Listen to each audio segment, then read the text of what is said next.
Survivors of the Shoah Visual History Foundation.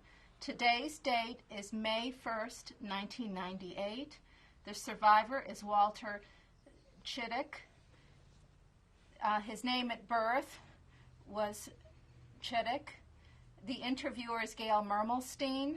It's Indianapolis, Indiana, in the United States of America, and the language is English. My name is Gail Mermelstein. Today's date is May 1st, 1998. I'm conducting an interview with Walter Ciodyk, and we're conducting the interview in Indianapolis, Indiana, in the United States of America. Okay, Mr. Ciodyk, could you spell your current name and pronounce it for me? Walter Ciodyk. Ciodyk. And what was your name at birth? My name at birth was Felix Vladislav Ciodyk. And did you have any nicknames? No. And what's your birth date? My birthday is November 20th, 1927. And what is your current age? 70. And what city and country were you born in? I was born in Poland, in the town of Zakroczym. That's about 30 miles south of Warsaw. Could you spell that for me? Zakrocy.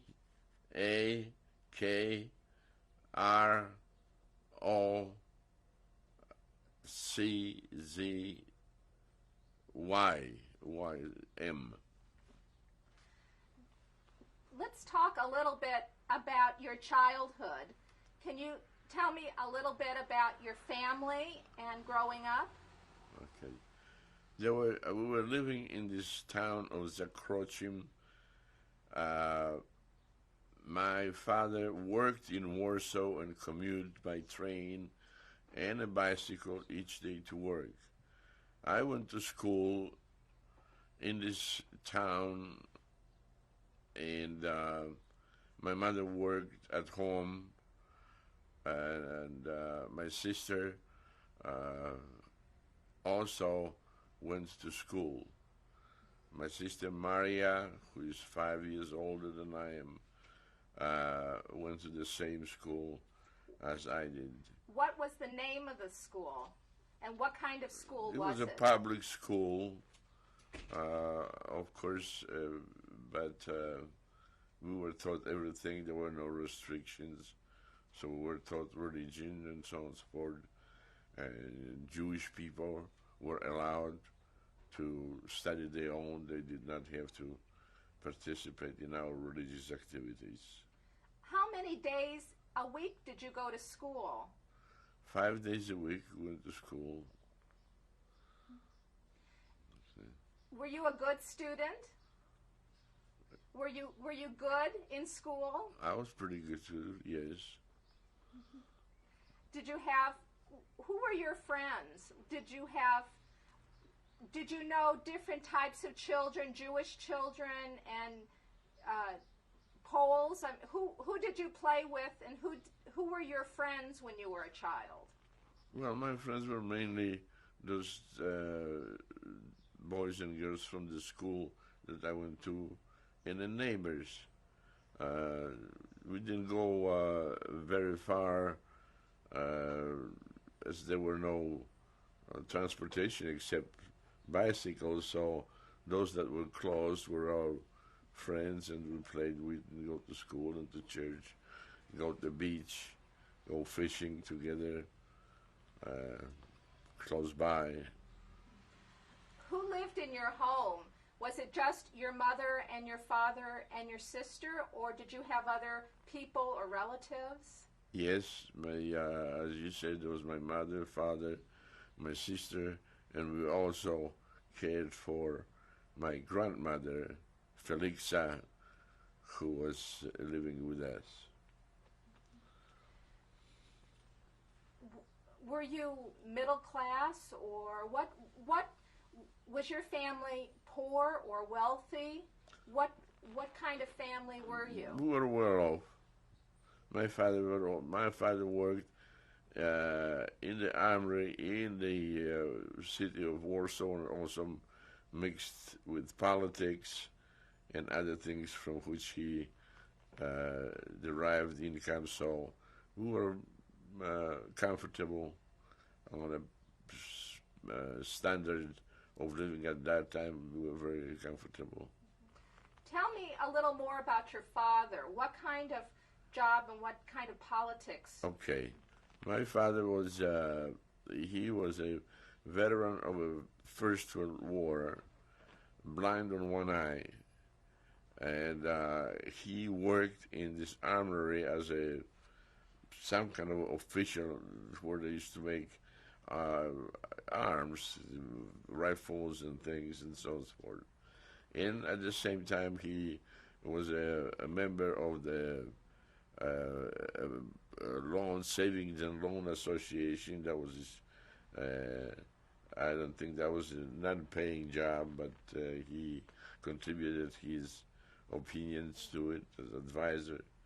And he also was a member of Polish House of Representatives.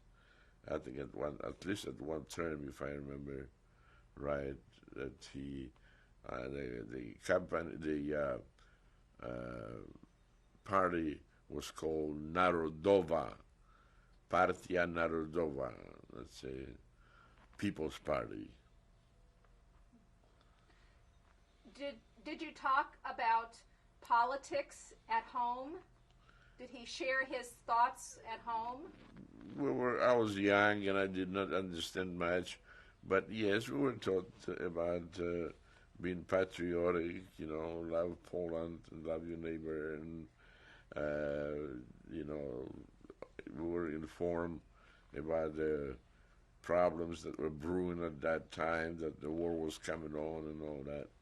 What did your father think about Poland's relationship to Germany after Pilsudski? Well, we were never very friendly with Germany. Germany was our enemy, and they always tried to hurt us without a cause. We didn't go fighting them and wanted their land. They came and took ours. But what about the Soviet Union? How did your father feel about that? It was the same situation. The Soviet Union picked on us when in 1939, when the Nazis invaded us from one side, out of a blue sky, the Soviets invaded us from the other side and took part of Poland and attached it into the Soviet Union. By the way, that part still belongs to Soviet Union. Even after the war, they were awarded by the different nations, and that to this day, that part of Poland is now Russia. What about minorities in Poland? Did your father talk about his views about minorities, like the Jewish people? Yes, we had minorities of sorts, especially we had Jewish people. We were very friendly and sympathetic, as we had neighbors, and my parents were just very friendly with Jewish people. We didn't had no problem, but all the Jewish people weren't that fortunate to have that kind of neighbors, so there were discriminations and so forth against Jewish people during the Polish regime. Do you remember certain instances? Well, I don't know as to specifically, but almost with said something you hear people slur, make fun of Jewish people and all that. But they were free. We had merchants that we done business with all the time. I used to go to one of the stores that was close by. They're owned by Jewish people, and we bought commodities from them. And we also our couple doors down neighbor was they were well-to-do Jewish people who ran a hickory factory, and they were fortunate enough to have a well. Not everybody had a water at that time, but we used to go over there and get water from them because we lived in like the country, and they were very friendly, very friendly. I used to play with the boy all the time, every day. Was your family religious? Yes, my family was Roman Catholic, very, very devout. What did that mean in terms of your practice of being devout? Did you go to church, or how often did you go to church? We go to church at least once a week, and all other holidays. There are other holidays besides Sunday. There were religious holidays, which in Poland at that time, before the war, were also a national holidays because the state and the church were together. So if there was a church holiday, so it was national holiday. What was your favorite holiday? Excuse me? Oh, what was your favorite holiday at home? Main holiday was Christmas, the Easter, New Year's, Boże Ciało. That's means Christ's body, and other numerous religious feasts. How did you observe those holidays at home? Did the family Everybody go to church. We had processions, meetings, listen to talks and things like that. Did you have many relatives in the area? Did you have grandparents alive or cousins that you saw very often, or not? You had the relatives? Relatives, yes. My grandmother Felixa had 12 children, and they all lived in that little town.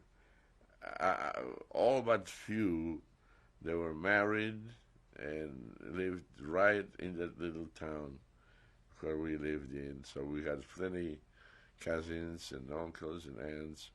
A few were out of town. My daddy's family, of course, was from the eastern part of Poland, so we didn't see him very often. How long did you live in that town? I lived in the town of Zakroczym from the time I was born until the very day that the war started, which was September the 1st of 1939. As we were moving, we were already planning to move to Warsaw to make it more convenient for my dad to commute to work. And we were moving while the bombs were coming on us. A town next to us in Zakroczym was Modlin, and that was a fortress. So when the Nazis invaded Poland, naturally they tried to hit that fortress, and the bombs were coming left and right while we were loading our belongings on a horse and buggy and trying to move as planned into Warsaw, which we accomplished eventually. We moved to Warsaw. Why didn't your parents change their minds and stay in Zakroczym when the bombs started? Because the housing in Warsaw was hard to get, and that already rented for us this apartment, and we were just ready to go, and we just went. Were there other people on the road when these bombs were falling? There What were a was lot going of people. on? There were a lot of people. They started running. It was a chaos. Bombs were coming down, and so on and so forth. If you recall, Poland after invasion was capitulated in 2 weeks. The Nazis had it all sewed up. That's it. So the people were running during that 2 weeks. They tried to find a place where they think they'll be safe, but there was no safe place. They were after us everywhere. So were the Russians or the Soviets at that time from the other side. What happened next? You moved into an apartment. Yes. Where in Warsaw was this? Yeah, in Warsaw, we moved to this apartment on the third floor. It was a relatively new building. It was on a Praga side of Warsaw, the main Warsaw. Warsaw had two parts to it. Praga spells like the P-A-G-A, Praga, and the main Warsaw. Which part of Praga? And we were in that Praga part, across the river from the main Warsaw, where all the government buildings and foreign offices and all that were on the other side. Was your father still in the military as a reservist, or was he discharged? No, that was not a reservist because, if you recall, he was blind on one eye and he was not eligible, so he did not fight in the Second World War.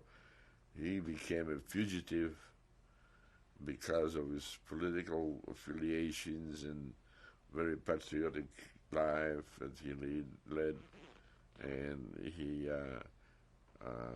kept on the move all the time, trying to stay away from the Gestapo hands. Who did he stay with, or where did he move to? Oh, he stayed at home, but we just were watching, so he wouldn't be caught up with, so he stayed with relatives and every place he could. But was home most of the time. Was he able to work? How did your family No, survive?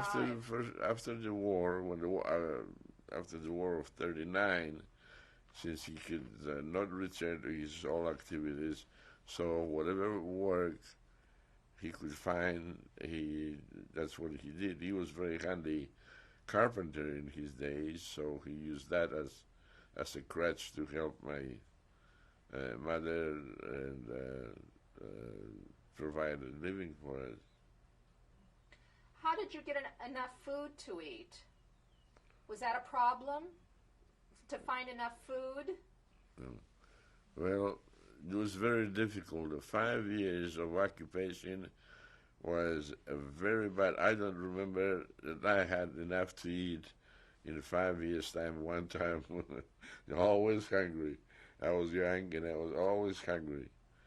So we just with the relatives, my mother used to harbor people. We had a Jewish person that we harbored there, and we made money off of that, and mother used to cook for people, just did the best we could. Did you ever go back to Zakroczym? Did you ever make trips back to your hometown? Yes, we did. We went. I went, especially I used to go back to the hometown, but in the meantime, the Nazis divided Poland. They touched that one part. They said, well, that is the old Germany. From now on, those people are treated like Germans, you see. Now, to go to that part of Zakrochim was it required to cross illegally a border. And I did that many times as a boy, to walk through the country and woods, to go to these relatives over there and bring food because they were better off. They had land and they had stock, and so they would help us, and I would bring whatever I could. At one occasion, I was caught by the Nazi guards, the border guards, and the dogs ate my rear end out, but they, luckily enough at that time, they didn't bother me after that excursion with those dogs. They let me go and let my, whatever I carried of food to take home with me. How old were you at that time when that happened? Probably I was about 13, 14. I made a couple, 3 trips over there. See. What about school? Were you able to go to school? Well, there were schools, but they were very restricted, and most of us went to what they call underground schools. We called it completi. That means to complete to what we missed out during the Free Poland. And we would meet in people's homes, and those teachers that, of course, were teachers at the time of Free Poland were meeting with those children and tutoring them and teaching them whatever they would normally teach them when the Poland was free. And towards the close of the 5th year, we also, those of us that belonged to the underground army, which was the resistant army, we used that as school and training in preparation for the uprising. When you would meet in this underground school, how many children would meet together? Half a dozen, because the quarters in Poland weren't very big. People didn't have big homes and so on and so forth. So just 4 or 5, 6 sometimes meet together, and the teacher would come in, and people would teach us about arms and stuff. So that's the way we were learning. But I also went to a regular school to try to teach other things. I mean, learn other things. Was your school in Praga or in Warsaw? He was in Praga, yes. Was it near your house? Near your apartment? Walking distance. Where you lived, was it all Polish people? Did the Nazis establish Polish neighborhoods and separate people out by nationality at all, or I did don't you think see so. any of The that? only things that they had when the Nazis moved into Poland, they had signs, nur für Deutsche, only for Germans. And of course, the Jewish people had very tough, because besides that they could not go where they wanted to, but they had those Star of Davids on their armbands, so make sure that they were always recognized. And of course, once the ghetto was open, that's where they had to stay, unless they took them to on a work detail or something. Do you remember when the walls of the ghetto were going up? Yes, I very well remember when the walls of ghetto was built, and I remember people leaning out from the apartment buildings, because the wall was just down the middle. The apartments were on one side, on the other side, and they would scream and call for help and all that. And because we've helped, as a boy, threw some things, food and stuff, across the wall to try to help those people. If you were living in Praga, what brought you into Warsaw, where the ghetto was? How far? Or why did you come to where the ghetto was if you lived over in Well, we Praga? had relatives over there to start with, and we were just curious what was going on, you know. Who built the walls? Well, I'm sure the Polish people were brought by the Nazis to build it. You know, workers. Remember that Nazis didn't pay for their work. If they needed somebody to do something, they just caught people on the street and said, "Do it," and they did it. So that's how they built the ghetto: free work, free labor. Okay, we're going to end tape 1.